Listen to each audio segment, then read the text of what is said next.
Bienvenue pour cette troisième vidéo sur le thème tactique de l'enfilade. Comme d'habitude, 2 diagrammes explicatifs puis 3 problèmes d'application. Restez jusqu'au bout, ça va être énorme. Pour ce premier diagramme, on observe les pièces noires. J'ai ici 2 cavaliers qui sont tous les deux sur la même diagonale H2, B8. Donc je regarde tout de suite, est-ce que j'ai un fou de cases noires à disposition? Et la réponse est oui. Ce fou, il est en E3. Et en fait, ce fou, je vais pouvoir le mettre en F4 de manière à faire une enfilade, c'est-à-dire une jolie brochette de cavaliers.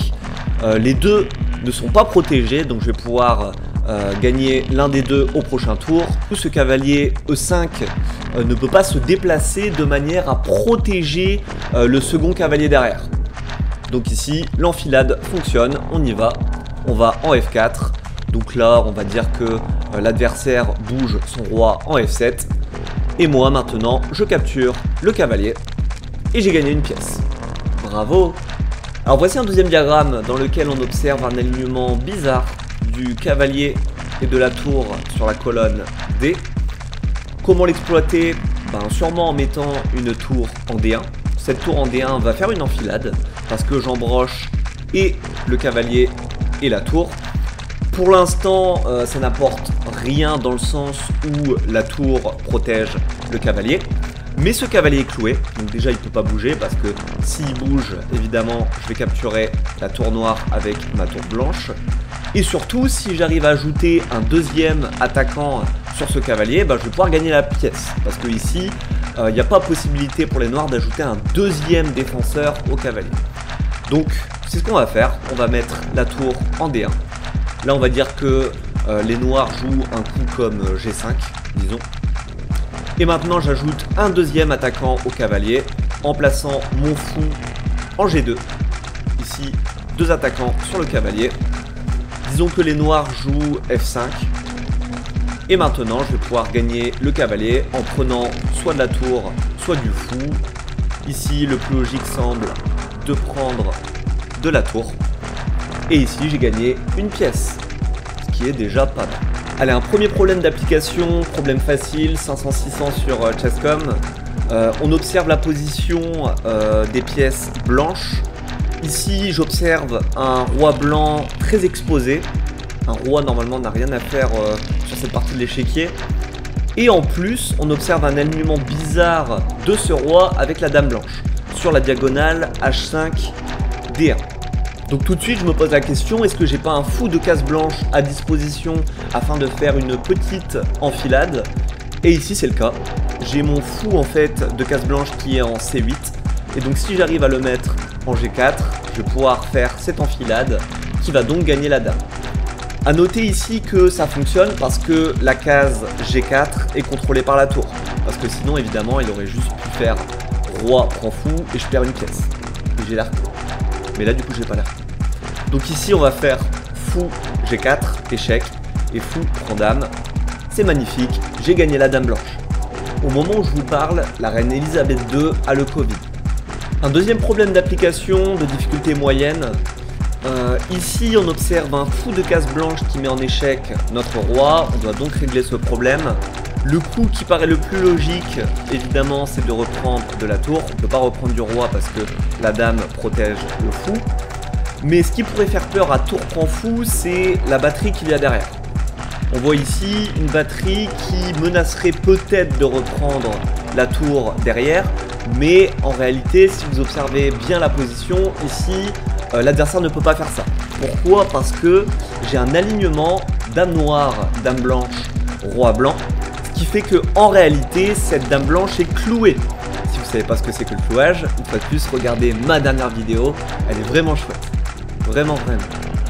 Et donc ici, si je fais tour prend fou, la dame blanche ne peut pas capturer la tour. Donc on peut se dire que le coup le plus logique, parce que quand même avec ma tour je menace de prendre la dame, et avec la tour de manière générale je fais une enfilade, petite brochette dame tour. Donc le coup le plus logique pour les blancs ici, ce serait de reprendre la dame qui cloue la dame blanche. Mais si l'adversaire fait ça, vous avec la tour, vous allez pouvoir reprendre la tour sur échec, faisant perdre un temps à l'adversaire. Disons que l'adversaire va jouer un coup comme roi G2 pour pouvoir au moins attaquer la tour derrière, mais moi je pourrais capturer la dame en retour. Et en plus, le pion attaquera le cavalier, donc j'aurai forcément gagné du matériel. On va partir sur ça, ça paraît gagnant pour les noirs, donc tour prend fou, évidemment dame prend dame. Moi j'ai dit, au lieu de reprendre surtout la dame tout de suite, reprendre la tour sur échec. Évidemment le roi vient en G2, et moi maintenant je peux capturer la dame en D5, et là je suis gagnant. Pourquoi? Parce que le roi va sûrement reprendre la tour, et moi je vais reprendre le cavalier, j'aurai 2 pions passés et une pièce de plus. Facile à gagner pour les noirs. Facile si vous regardez les vidéos de échec et mat en 2. Allez, un dernier problème de difficulté difficile sur le thème de l'enfilade. Ici on observe la position, le joueur noir vient de développer son cavalier en C6. J'ai déjà une première pression sur cette pièce via mon cavalier E5. J'observe un alignement entre le roi et le cavalier sur la diagonale E8 A4, ce qui veut donc dire que si j'arrive à mettre un fou en B5 ou en A4, voire une dame, je vais clouer ce cavalier. Alors en quoi clouer ce cavalier peut être utile? Bah ici le cavalier il a un seul défenseur, le fou en B7. Donc si je cloue le cavalier, je vais forcer le joueur noir à venir le défendre. Donc ici je regarde, j'ai mon fou qui est en F1, je le place en B5, je mets une deuxième pression, le joueur noir doit défendre le cavalier. Le coup qui paraît le plus logique pour défendre le cavalier, ce serait de mettre la dame, alors pas en D7 évidemment parce qu'il y aurait cavalier prend, mais de mettre cette dame en D6. En D6, elle va venir protéger le cavalier une seconde fois et ça fera 2 attaquants, 2 défenseurs. Cependant, on regarde est-ce que je vais pouvoir mettre un 3e attaquant sur le cavalier. Ici c'est le cas, parce que je pourrais mettre derrière ma dame en A4 et avec 3 attaquants pour 2 défenseurs, je vais a priori gagner ce cavalier parce que le joueur noir derrière ne pourra plus défendre ce cavalier. Rappelez-vous, vous avez la dame et le fou et plus personne derrière ne peut défendre le cavalier. Pas de possibilité de mettre le roi en D7 parce que la case est contrôlée par mon cavalier. Donc a priori je vais gagner le cavalier. Ça paraît donc être la bonne solution. On va donc partir sur ça. Fou B5. Donc là comme on avait prédit, il met sa dame en D6. Je vais ajouter encore une attaque en faisant dame A4. Donc là il tente un dernier petit piège en venant attaquer le fou.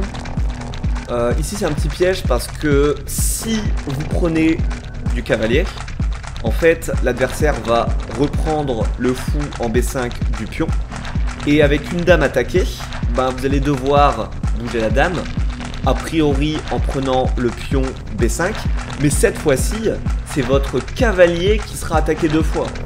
Donc il pourra faire, admettons, fou prend ou dame prend, et donc au final vous aurez juste échangé 2 pièces contre 2 pièces. Le gain n'est pas intéressant ici pour les blancs. Donc cavalier prend à éviter. Là ici on va donc privilégier fou prend qui est sur échec. L'adversaire va sûrement reprendre du fou et derrière on pourra reprendre non pas du cavalier, encore un piège ici, parce que si on reprend du cavalier, l'adversaire aura B5 qui vient attaquer la dame et donc attaquer le défenseur du cavalier. On sera obligé de bouger la dame et derrière l'adversaire pourra capturer ce cavalier. Donc bien faire attention. Ici je fais donc fou prend, évidemment comme prévu il reprend du fou. Et on va donc faire dame en fou sur échec. Il capture la dame et je recapture une dernière fois du cavalier et j'ai donc gagné une pièce. Gain très intéressant, toujours intéressant.